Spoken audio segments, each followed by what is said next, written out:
On the morning of May 7th, 2008, security cameras inside an apartment building in Mumbai captured a television producer walking through the entrance with a bag over his shoulder. Investigators would later review that footage very carefully, because while the cameras clearly showed him walking inside, they never showed him leaving.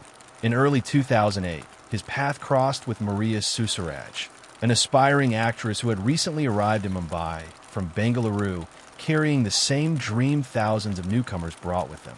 Neeraj quickly became one of the few familiar faces she had in the city.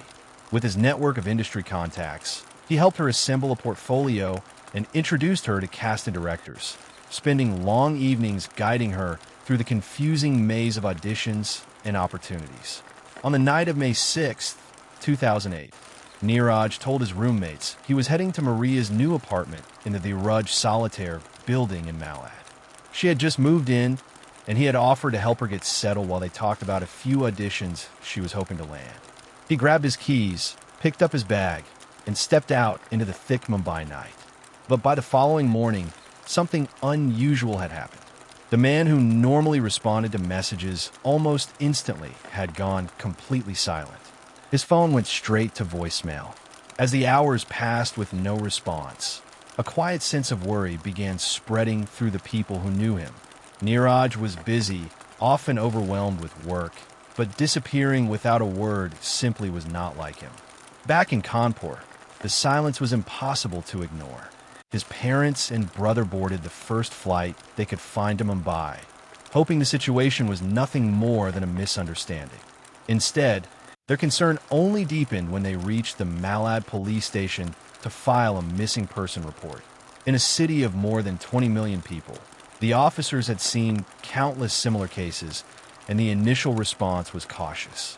They suggested that perhaps Neeraj had taken an unplanned trip or needed some time away. But his family refused to accept that explanation.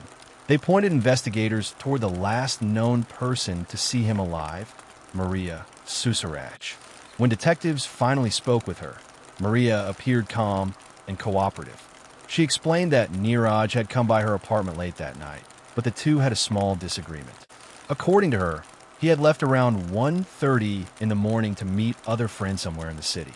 Over the next several days, she stayed close to Neeraj's family, accompanying them to hospitals and morgues as they searched for any sign of him. She even helped distribute missing person flyers around Malad, standing beside them as they called his name into an increasingly uncertain void. To everyone watching, she looked like a loyal friend doing everything she could to help. But when investigators began reviewing the security footage from the building where Maria lived, they noticed something that didn't match her story at all. And the more they watched, the more it became clear that what Maria had described simply could not have happened.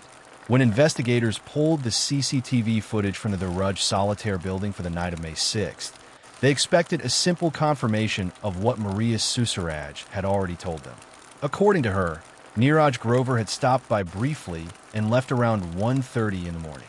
So the officers settled in and began scanning the recordings. Hours of footage rolled by as they watched every person entering and leaving the building. Around 11 p.m., they saw Neeraj arrive. He looked relaxed, casually walking through the entrance with a bag slung over his shoulder. But when the timeline reached 1:30 a.m., the moment Maria said he had walked out, something strange happened. Neeraj never appeared. The detectives kept watching, letting the footage play through the rest of the night and into the early morning. Residents came and went. Security guards rotated shifts. A few late-night visitors passed through the lobby. But the tall, familiar figure of Neeraj Grover never crossed the camera again. The only person who could explain what happened inside that apartment was the same person who had been standing beside his family, offering comfort and searching for him. Investigators then turned to the digital trail left by Neeraj's phone. The records showed his device had not connected to any towers outside the Malad area, suggesting he had never traveled far from the apartment complex that night. At the same time, a preliminary search of Maria's flat revealed nothing unusual. The rooms looked perfectly ordinary. There were no signs of a struggle, no obvious disturbance, nothing that suggested anything violent had taken place. Officers considered whether Neeraj might have slipped out through a service entrance or left in a vehicle that the cameras had missed. So the team widened their review of the CCTV footage, this time paying attention not just to people, but to movements that seemed slightly out of place. That was when they noticed Maria leaving the building on the morning of May 7th. Her movements were calm, but oddly rigid, as if she were concentrating on every step. Cameras followed her as she made her way to a nearby shopping mall. Inside the mall, surveillance cameras captured her walking through several aisles with clear purpose. She did not stop at clothing stores or grocery counters.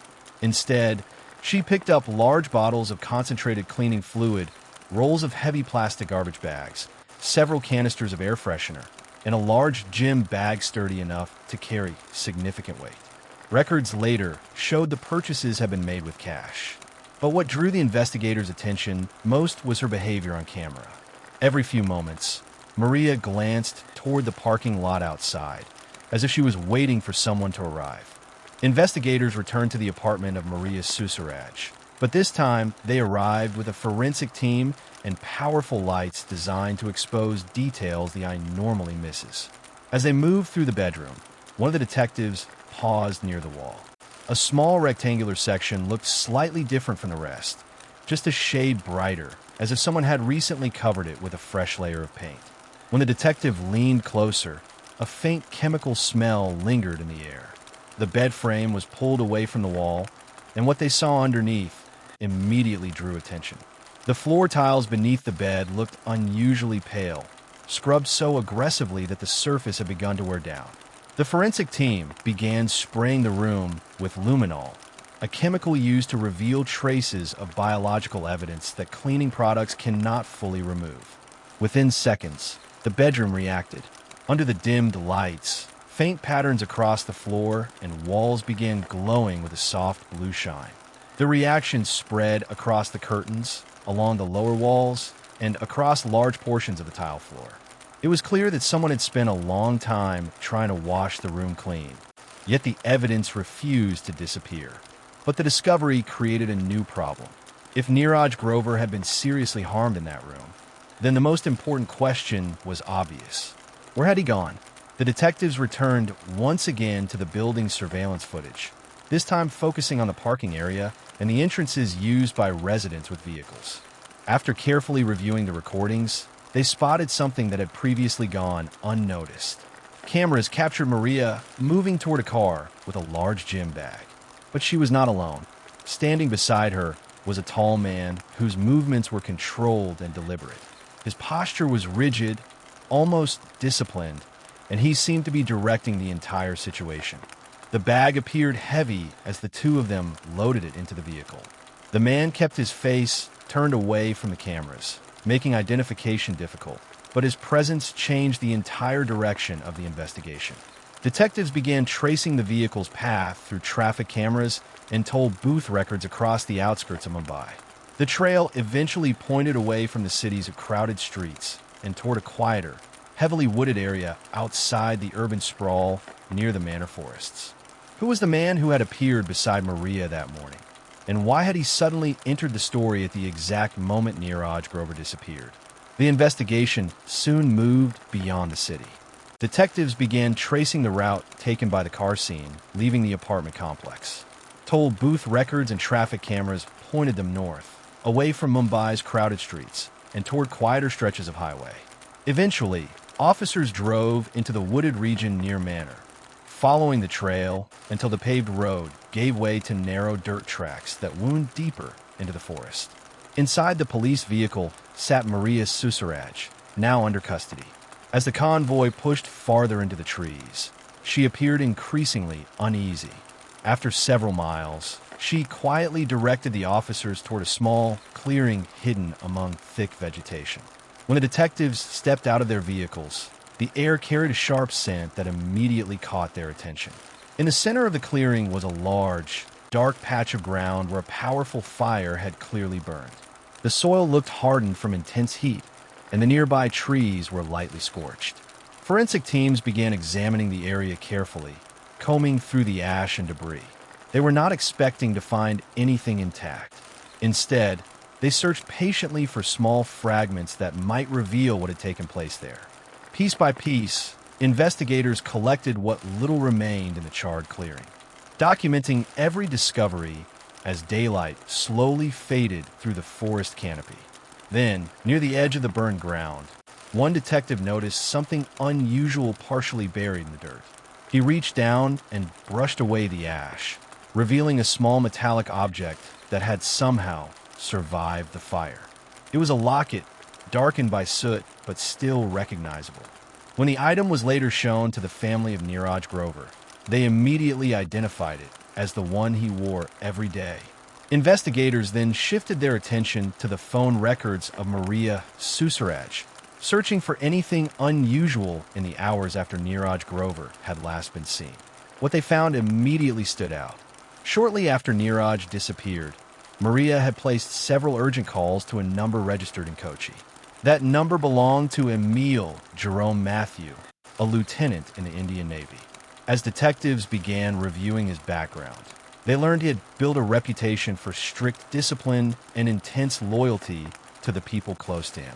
Travel records soon revealed something even more striking. On the morning of May 7th, while Neeraj's family was still searching for answers, Jerome had quietly checked into a hotel in Mumbai under a different name. Investigators learned that he had left his naval base without authorization and boarded a flight to the city shortly after speaking with Maria the previous night. According to the reconstruction presented during the investigation, Jerome had called Maria late on May 6th and heard a man's voice in the background while she was at her apartment.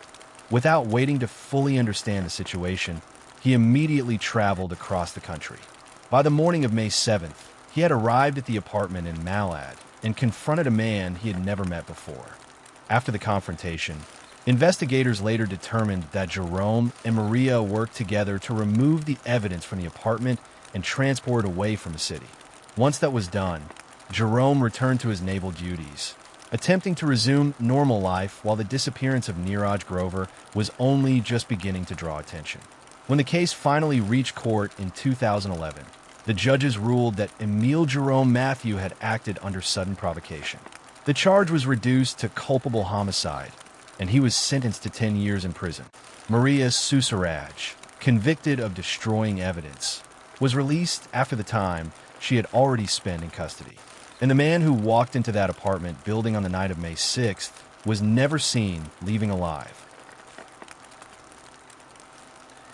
On the evening of September 12th, 2017, in the busy city of Bengaluru, 19-year-old Sharath in-wheeled his brand-new motorcycle out of the driveway of his family's home in Ullal. The bike was a sleek Benelli sports model, the kind that naturally draws attention even in a city packed with traffic. For Sharath, it was more than just a motorcycle. It was freedom, independence, and the perfect excuse to take a ride through the evening streets. Sharath was a diploma engineering student known among friends for his easygoing personality and constant smile. His father, Niranjan Kumar, worked as an income tax officer in the city, and the family had built a comfortable life over the years. Even with that privilege, Sharath had a reputation for being humble and deeply connected to his family. Just a few days earlier, his parents had surprised him with a Benelli bike. It was easily the most exciting thing he had ever owned. The glossy frame still looked brand new, and Sharath had been waiting for the perfect moment to take it out properly and show it to his friends. At around 6:30 that evening, Sharath fastened his helmet, started the engine, and rolled out onto the street. The sound of the motorcycle echoed down the road as he disappeared around the corner. Before leaving, he had casually told his mother he would be back soon, maybe an hour, just enough time to meet a friend and enjoy the cool evening air before dinner. His mother watched him ride away, expecting to see him return before long. But as the evening stretched on, that expectation slowly turned into worry. 8 o'clock passed, then 9 came and went. By 10, the house had grown quiet except for the sound of Sharath's phone ringing again and again without an answer. Eventually, the calls stopped going through entirely, and his phone began going straight to voicemail. Sharath had never stayed out this late without calling. His parents began dialing his friends, hoping someone would say he was just hanging out nearby. But one by one, each friend gave the same response. No one had seen him. No one had even heard from him that evening. By midnight, the silence inside the house had become unbearable. Neeraj and his wife got into their car and began driving the streets they thought Sharath might have taken, scanning the sides of the road for any sign of an accident or a damaged motorcycle. The city that normally felt alive suddenly felt distant and empty, as if it were quietly hiding something from them. Then, just as they were preparing to drive to the police station to report their son missing, Neeraj's phone vibrated. A message had just arrived from an unknown number, but it wasn't a text. It was a video sent through WhatsApp. With trembling hands, he pressed play. The footage was dark and grainy, clearly filmed inside a cramped vehicle that seemed to be moving. The camera shook slightly, as if it was being held by someone in a hurry. And in the center of the frame was Sharath. He looked terrified. His eyes were wide, darting between the camera and something just outside the frame. His voice was strained as he spoke directly to his parents. He said he had been kidnapped. According to Sharath, the men holding him were demanding an enormous ransom. 50 million rupees, nearly $750,000. If the money was paid, he said, they promised he would be released safely. Then, just before the video ended, a final warning appeared. Do not go to the police. If you do, your son will pay the price. The screen went black. Inside the living room, the silence that followed was overwhelming. Only minutes earlier, they had been searching for a missing teenager who might have gotten into trouble. Now they were staring at something far worse. Their son was a hostage. Despite the warning in the video, Neeraj knew he could not face the situation alone. As an income tax officer, he understood something most families in that position might not immediately realize. Kidnappers who demand money rarely keep their promises. Paying the ransom did not guarantee Sharath would come home alive. So within hours, Neeraj contacted the Bengaluru police. The response was immediate. Investigators assembled a special team and began treating the case as a high-priority kidnapping investigation. Officers started by examining Sharath's phone records and analyzing the WhatsApp video frame by frame, hoping it might reveal even the smallest clue. The metadata attached to the video provided one early lead. It suggested the message had been sent from somewhere near the outskirts of Bengaluru. But almost immediately after sending the clip, Sharath's phone had been switched off. To investigators, the move looked deliberate. It was a tactic often used by kidnappers who understood how digital tracking worked. Send the message. Turn off the device. Disappear before anyone can follow the signal. The police advised the family to wait for another message or ransom call, which is how kidnappings usually progress. But as the hours passed, the phone remained silent. Then the hours turned into days, and still nothing came. With no new communication from the kidnappers, investigators began searching for the one object that might still lead them somewhere. Sharath's motorcycle. The Benelli sports bike was distinctive enough that it would be difficult to hide for long. Officers spread out across the city, checking parking lots, roadside areas, and isolated streets. A few days later, they finally found it. The motorcycle had been left in a quiet, remote area near the suburb of Kangari. It was standing upright, almost as if someone had carefully parked it there and walked away. The engine was cold, the keys were missing, and strangely, there were no signs of a struggle anywhere around the bike. To detectives, that detail raised an unsettling possibility. Sharath had not been forced off the road, which meant he had most likely stopped the bike voluntarily. Either someone he trusted had approached him, or someone had used a very convincing story to make him pull over. From that point forward, investigators began examining every corner of Sharath's life. They interviewed classmates, neighbors, relatives, and anyone who had spoken with him in the days before he disappeared. They were searching for a motive, a grudge, a debt, someone who might have known about the family's financial situation. But every interview seemed to lead to the same conclusion. Sharath was a friendly, well-liked student with no known enemies. And while his father was successful, the family's finances were not something openly discussed outside their circle, which created an even more troubling question. If the kidnappers knew enough to demand such a massive ransom, then someone close to Sharath might have been the one who told them. The investigation soon reached a frustrating stalemate. For nearly a week, there was no second demand, no proof that Sharath was still alive, and no further communication from the kidnappers. The Bengaluru police had already deployed hundreds of officers across the city, reviewing thousands of hours of CCTV footage from toll booths, traffic intersections, and highway exits. One camera had captured a white car that appeared to be following Sharath's motorcycle on the night he disappeared, but the image was so grainy that investigators could not make out the license plate or identify the occupants. Meanwhile, inside the Sharath family home, the atmosphere had become unbearable. Every time the phone rang, Niranjan and his wife rushed toward it hoping to hear their son's voice. But the calls were almost always another update from investigators or concerned friends calling to offer support. The demand for 50 million rupees still hung over the family. A constant reminder that somewhere out there their son was in the hands of people willing to trade his life for money. As investigators looked deeper into the case, something about the entire situation began to feel strangely deliberate. The kidnappers had chosen WhatsApp to deliver the ransom demand, which made traditional cellular tracking more difficult. They had also moved Sharath's motorcycle to a different location, a detail that suggested the original abduction site was somewhere else entirely. After sending the ransom video, they had completely disappeared, cutting off all communication in a way that suggested planning rather than panic. To the detectives working the case, this didn't feel like something that had happened by accident. Instead, it looked like something carried out by people who understood how police investigations usually unfold. The task force returned to the ransom video and began studying it frame by frame. While watching it repeatedly, a few detectives noticed something unusual about Sharath's behavior. He was clearly frightened, but he was not being held at gunpoint inside the frame, and there were no obvious signs of physical injury. More importantly, the expression on his face seemed to show more than fear. There was confusion there as well, as if he recognized the people around him but could not understand why they were suddenly treating him like a hostage. That small detail quietly shifted the direction of the entire investigation. With that new perspective, the task force decided to look much more closely at Sharath's own social circle. Officers began reviewing his recent calls, messages, and friendships while also interviewing people who had spent time with him during the days leading up to his disappearance.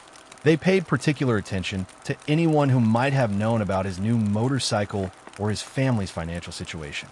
At the same time, they quietly observed the people who had gathered around the family after the kidnapping, including those who seemed unusually involved in the search. During those interviews, one name began appearing repeatedly in the background of conversations. It belonged to a young man named Vishal, a childhood friend of Sharath who had known him for years. Vishal had been one of the first people to show up at the house after Sharath went missing, and in the days that followed, he remained constantly present around the family. Vishal was a young man who carried big ambitions, but very little financial stability. He had grown up alongside Sharath, sharing the same neighborhoods and many of the same childhood memories. But as the years passed, the gap between their lives had grown wider and harder for Vishal to ignore. Sharath was now riding a brand new sports bike and preparing for what looked like a promising engineering career, while Vishal was struggling under the weight of debt and a series of failed business attempts that had left him frustrated and desperate. Over time, that frustration slowly hardened into resentment. From Vishal's point of view, Sharath's life seemed effortless, while his own felt like a constant uphill battle. Investigators would later discover that for months Vishal had been quietly thinking about a way to turn Sharath's family's wealth into a solution for all of his problems. When detectives dug deeper into his background, they learned that Vishal had not acted alone. Over the previous months, he had brought 4 other young men into the plan, all of them in their early 20s, and all of them facing their own financial struggles. None of them had long criminal histories or reputations as hardened offenders.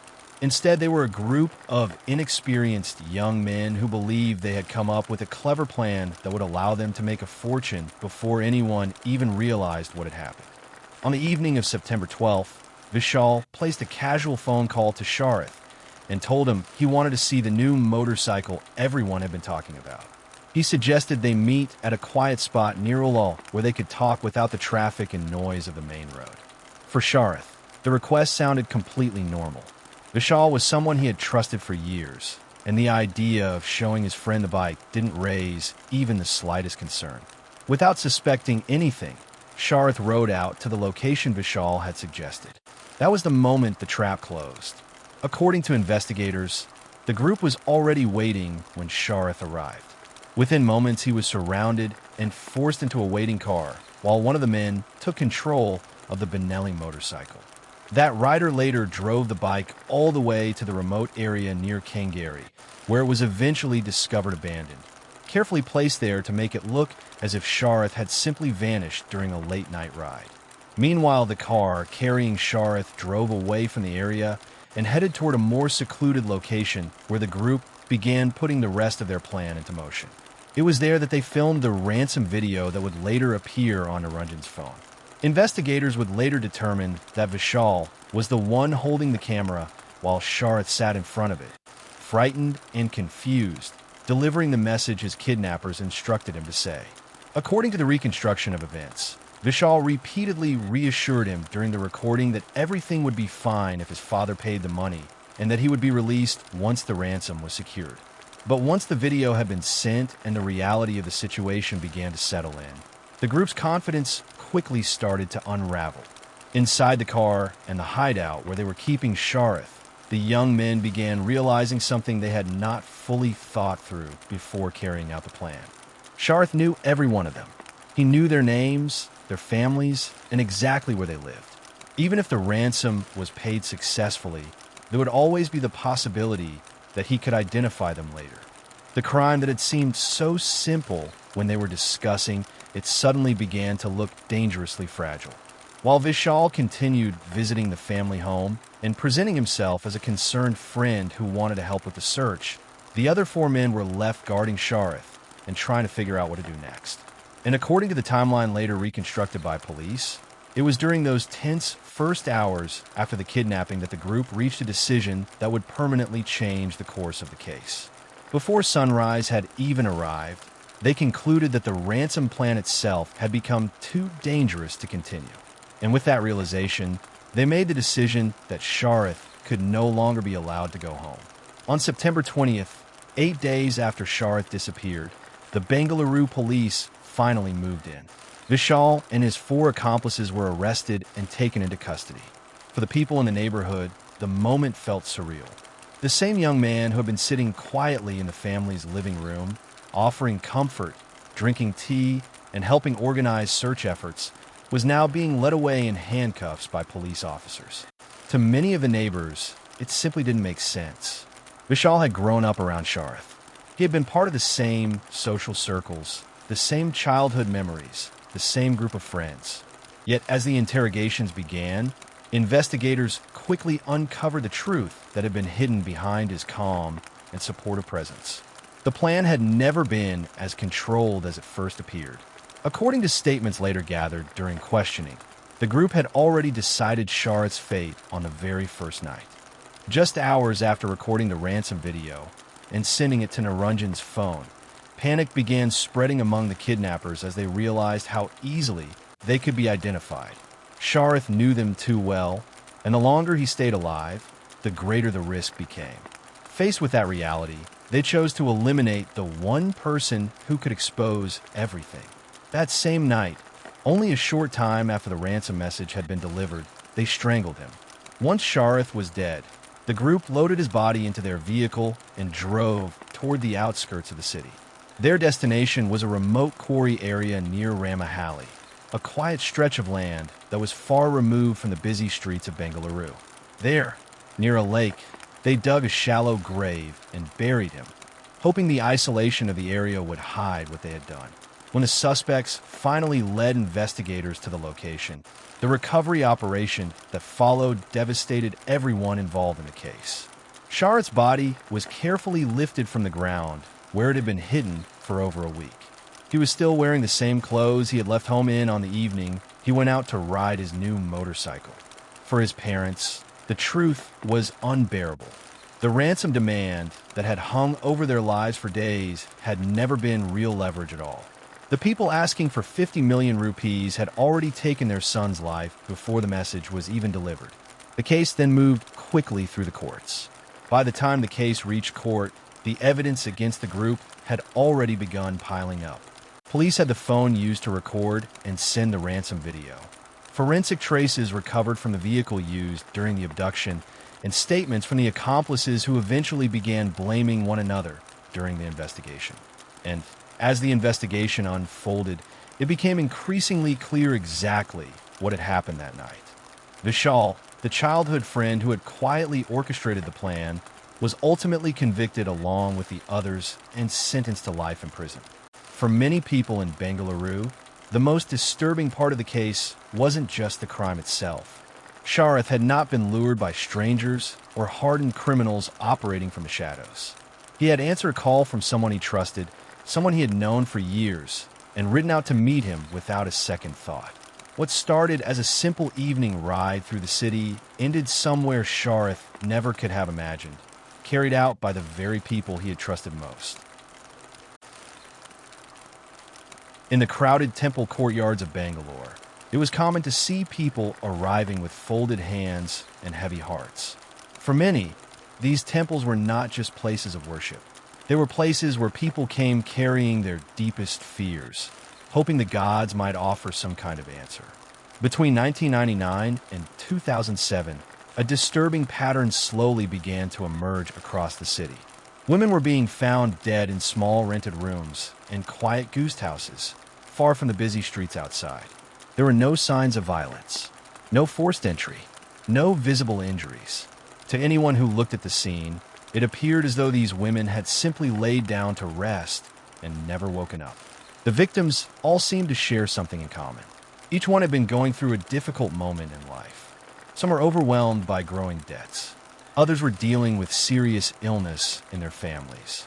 And some were desperately searching for a way to arrange marriages for their daughters in a society where dowries often placed crushing financial pressure on parents.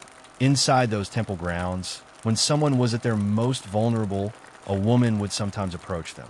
She appeared ordinary at first glance, middle-aged, soft-spoken, always dressed in a simple sari. When she spoke, her voice carried a calm, maternal warmth that immediately put people at ease. She would introduce herself as Lakshmi or sometimes Savitri, explaining that she was a deeply spiritual woman who had been blessed with a special ritual known as a siddhi, one that could solve even the most difficult problems. She had an uncanny ability to notice distress long before anyone else did. A bowed head during prayer, a worried expression lingering too long at the temple steps. She would sit beside these women and listen patiently as they poured out their troubles. Hours could pass as she offered sympathy and reassurance, slowly earning their complete trust. Eventually, she would explain that the gods required a private ritual, something that had to be performed away from the crowds so its power would not be disturbed. The ceremony, she said, would only work if the woman brought every piece of gold jewelry she owned, along with whatever money she could gather, so that it could be blessed by divine energy. For women desperate for help, the promise of a miracle was hard to ignore, and so they followed her quietly away from the temples, believing they were about to change their lives, never realizing they were stepping into a carefully planned trap. Once inside the quiet rented room, the woman who had introduced herself as a spiritual healer would begin preparing what she described as a sacred ritual. She moved carefully and with deliberate patience, lighting incense sticks that slowly filled the small space with curling streams of fragrant smoke. A few flowers would be arranged on a small surface that served as a makeshift altar, and then she would begin chanting in a soft, steady rhythm that echoed gently around the room and created an atmosphere that felt calm and strangely hypnotic. After the setup was complete, she would ask the woman who had followed her there to sit cross-legged on the floor, close her eyes, and concentrate only on the troubles that had brought her to the temple in the first place.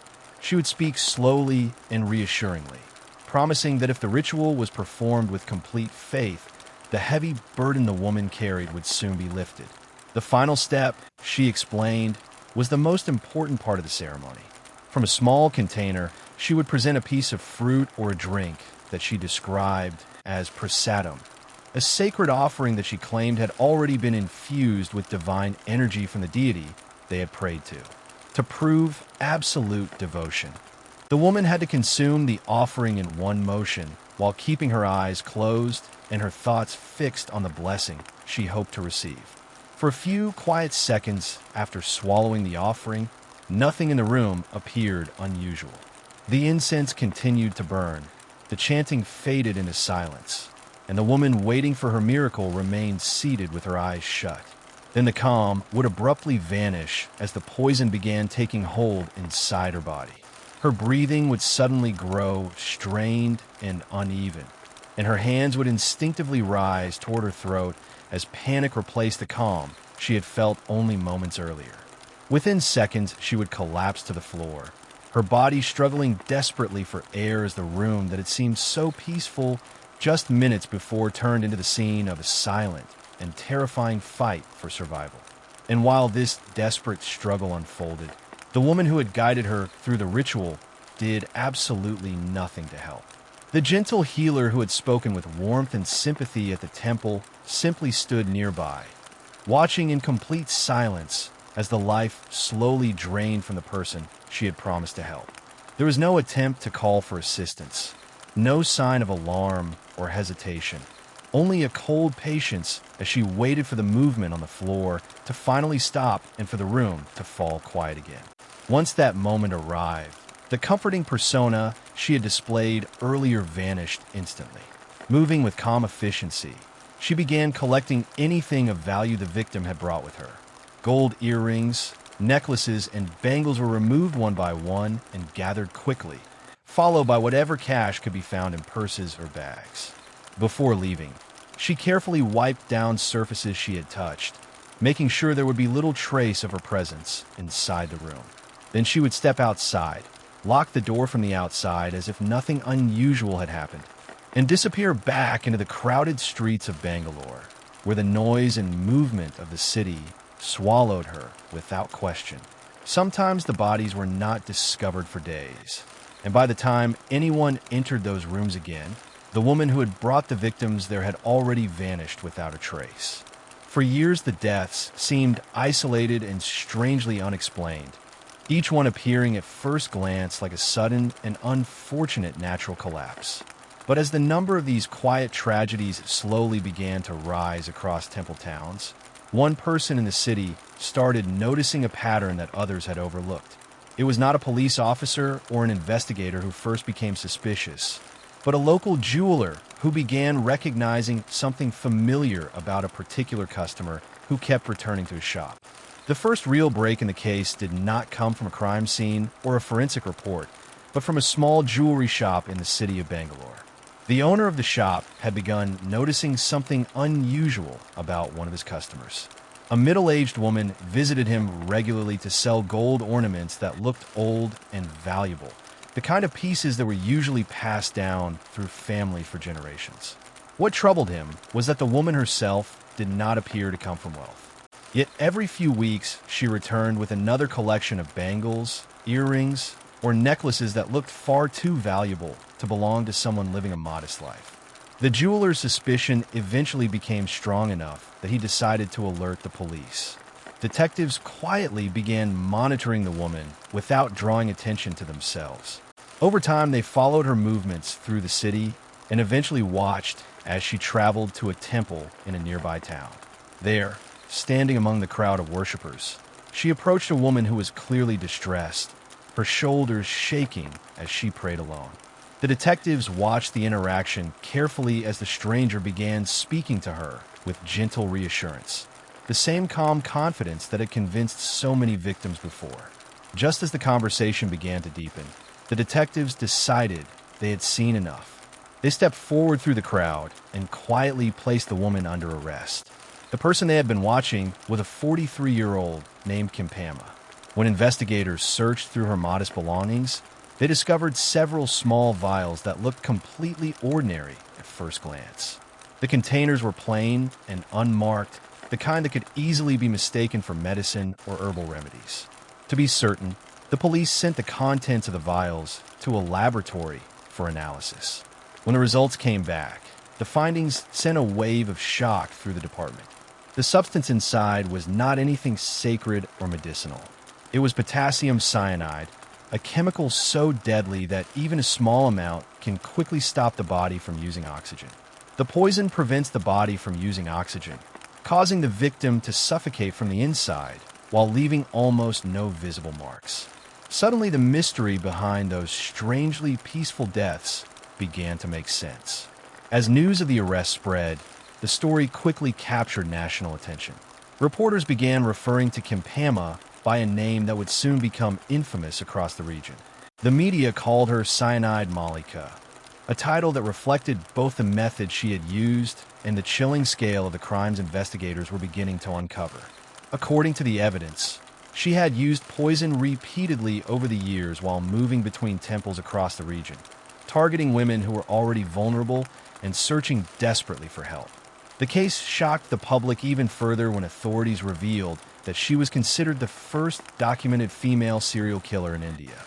During interrogation, Mallika remained unsettlingly calm. She did not react with panic or denial when detectives confronted her with the evidence. Instead, she spoke about the crimes with a detached practicality that disturbed the investigators listening across the table. She explained that years earlier she had run a small business that eventually collapsed, leaving her in severe financial trouble. In her mind, that loss had convinced her that the world owed her a way to survive. Temples, she said, provided the perfect hunting ground because people who arrived there in deep religious devotion were often desperate enough to believe almost anything that promised relief from their suffering. To Mallika, the victims were never individuals with families and lives of their own. She viewed them simply as opportunities, sources of jewelry and money that could be converted into cash. Yet, as detectives continued questioning her and examined the financial trail left behind, they discovered that the stolen wealth had not been used merely for survival. Much of it had funded a secret life that existed far away from the modest image she presented to her neighbors. Behind the quiet exterior was a second world filled with expensive hotels, lavish spending, and a surprising level of personal vanity that none of the people around her had ever suspected. Investigators soon uncovered another disturbing detail about the life of Kimpama. After each killing, she did not return quietly to a hidden corner of the city or try to live unnoticed. Instead, she would travel to larger areas of Bangalore and check into expensive hotels using different aliases. Inside those hotels, she transformed completely. The modest woman who had wandered temple courtyards dressed simply and spoke with gentle humility would suddenly appear in elegant saris, wearing the very gold jewelry she had taken from her victims. Hotel staff often assumed she was a wealthy, deeply religious woman traveling through the city, and she seemed to enjoy the respect and careful service that came with that image. For days, sometimes even weeks at a time, she lived comfortably in these hotels, moving through lobbies and restaurants as though she belonged among the city's affluent guests. To her, the crimes themselves appeared to be nothing more than a grim routine that funded this alternate life.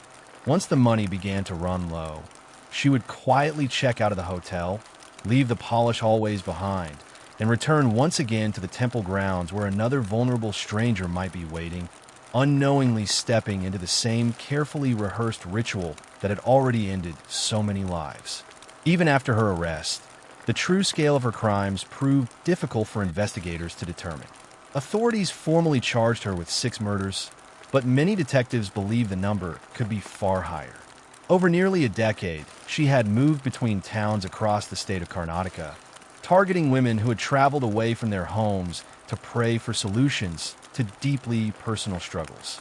Because many of these victims were from poor or lower middle class backgrounds, and because their deaths often occurred in unfamiliar towns where no one recognized them, some have been buried as unidentified individuals before anyone realized a larger pattern might exist.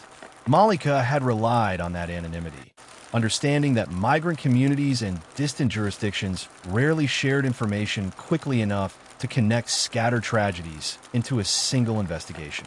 When her trial began in 2008, the public followed every development closely.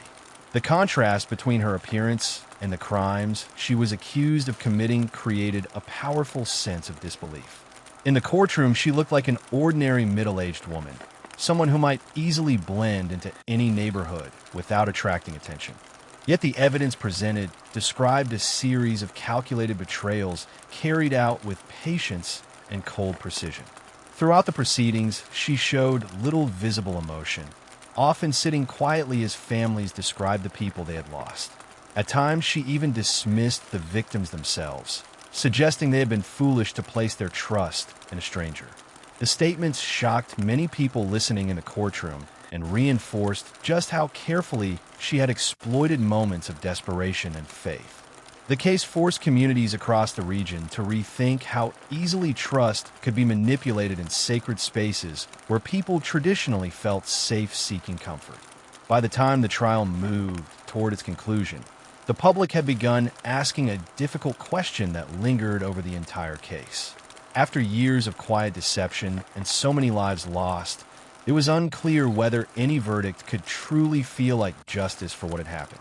In 2008, the court finally delivered its verdict against Kimpama.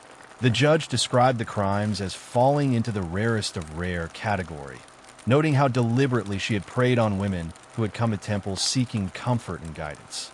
For that reason, the court sentenced her to death, a punishment that is rarely given to women in India.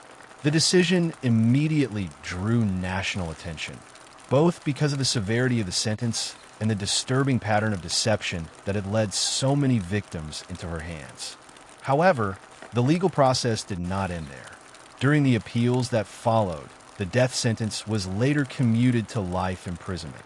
Today, she remains incarcerated, her life now confined to the walls of a prison far removed from the temple courtyards where she once searched for vulnerable strangers. Her case has since become one of the most unsettling chapters in modern Indian criminal history, not only because of the killings themselves, but because of the way they were carried out in places traditionally associated with faith and safety. The legacy of Cyanide Mallika continues to linger in the temple towns around Bangalore. Families still warn relatives, especially elderly women, to be cautious when approached by strangers offering spiritual help or miraculous rituals. The trust that once existed so naturally in those spaces was shaken by a woman who understood exactly how desperation and hope could be manipulated. Even today, investigators are not certain how many women crossed her path inside those temple walls. Behind prison walls, she has largely remained silent, leaving investigators and families with a story whose darkest details may never fully come to light. In the spring of 2022, 27-year-old Shraddha Walkar believed she was about to begin a new chapter in her life. She was known by friends as energetic and curious, someone who worked at a call center during the day, but spent most of her free time exploring new places around the city. But her personal life had grown complicated after she began a relationship that her family strongly disapproved of. She had met a man named Aftab Amin Poonawalla on a dating app, and the two quickly grew close. The relationship soon created serious tension at home, especially with her father, Vikas, who worried about the direction things were heading. Eventually, the arguments became so intense that Shraddha felt the only way to move forward was to leave everything behind. In early 2022, she and Aftab packed their belongings and moved nearly 700 miles north to New Delhi, hoping the distance would allow them to build a life on their own terms, far away from family pressure. The couple eventually rented a small first-floor apartment in the neighborhood of Chhattarpur, an area known for its narrow lanes and tightly packed residential buildings. To the people living nearby, they appeared like many other young couples starting out in the city. Neighbors occasionally saw them carrying grocery bags up the stairs or heading out together for evening walks. But inside the apartment, away from the neighbors and the busy streets below, things had already begun to change. Back in Mumbai, some of Shraddha's friends started receiving messages from her that sounded increasingly worried. She spoke about feeling isolated in the new city and mentioned arguments that seemed to be happening more and more often. Some of the messages hinted that she felt trapped in the relationship. Then, as the intense summer heat settled over Delhi in May of 2022, the messages suddenly stopped. Shraddha's social media accounts, which she had once updated almost daily with photos and travel plans, went completely silent. Back in Mumbai, her father had tried to respect her request for space. But by September, the silence started to feel deeply unsettling. He noticed that his daughter had not posted anything in months, and she had not even reached out on her birthday. When he tried calling her phone, it no longer connected. Eventually, the worry became too strong to ignore, and he traveled to Delhi himself, going straight to the apartment in Chhattarpur where the couple had been living. When he arrived, he found a heavy padlock hanging from the front door. Neighbors told him they had not seen the couple in a long time. Alarmed, Vikas went to the local police and filed a complaint. Officers eventually located Aftab and brought him in for questioning. During the conversation, the young man appeared unusually calm. He explained that Shraddha had simply left the apartment after an argument in May and never returned. At first, the story sounded possible, but when investigators started digging into Aftab's recent bank activity, they quickly realized that something about his story didn't add up. Aftab continued insisting that Shraddha Walkar had simply left their apartment on May 22nd after an argument and never returned. According to his version of events, the fight had been intense, but not unusual. He told investigators he assumed she needed space and believed she would eventually come back. When questioned, he even described himself as heartbroken, claiming he had spent weeks hoping she might suddenly walk through the door again. At first, there was little immediate evidence to challenge that explanation. But as officers began examining his digital records more closely, the story quickly started to unravel. When detectives reviewed the banking records, they discovered that on May 23rd, just one day after Shraddha was supposedly gone, a significant amount of money had been transferred from her bank account directly into Aftab's account. That alone raised serious questions. The situation became even more suspicious when cyber investigators discovered that Shraddha's Instagram account had been accessed multiple times throughout June from the same IP address linked to Aftab's phone. When confronted with this information, he casually told officers he had logged into her account only to check her messages and see if she had contacted anyone. For the detectives, that explanation only made things more suspicious. If Shraddha had truly left voluntarily, there would be no reason for him to access her personal accounts or move money out of her bank. So they decided to shift their focus to something else entirely: Aftab's recent purchases. When they looked through his recent purchases from late May, a strange pattern started to appear.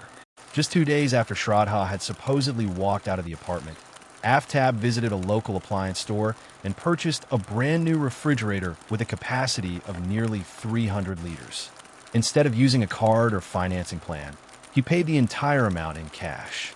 Under normal circumstances, the purchase might not have meant anything, but investigators soon discovered it was only the beginning. In the days that followed, he made repeated visits to nearby hardware stores. Receipts showed purchases of industrial-strength cleaning chemicals, multiple canisters of room freshener, heavy-duty garbage bags, and a large saw. When detectives placed those items together on a timeline, the list did not resemble the shopping habits of someone simply adjusting to life alone. Instead, it looked disturbingly like the supplies needed to deal with something far more serious. By this point, the investigators believed the apartment itself might hold the answers they were looking for. A forensic team was sent to the flat in Chhattarpur, where Aftab and Shraddha had been living. The moment they stepped inside, the officers noticed something unusual.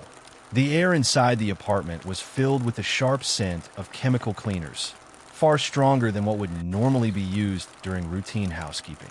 Every surface looked polished and spotless, almost unnaturally clean. Sections of the kitchen walls and parts of the bathroom had even been freshly repainted. At first glance, it appeared as though someone had gone to extraordinary lengths to sanitize the entire space. But when the forensic team dimmed the lights and began spraying specialized chemicals designed to reveal traces of biological material, the illusion quickly began to fade. Faint patterns started appearing across the bathroom tiles and along the kitchen floor, glowing softly under the light.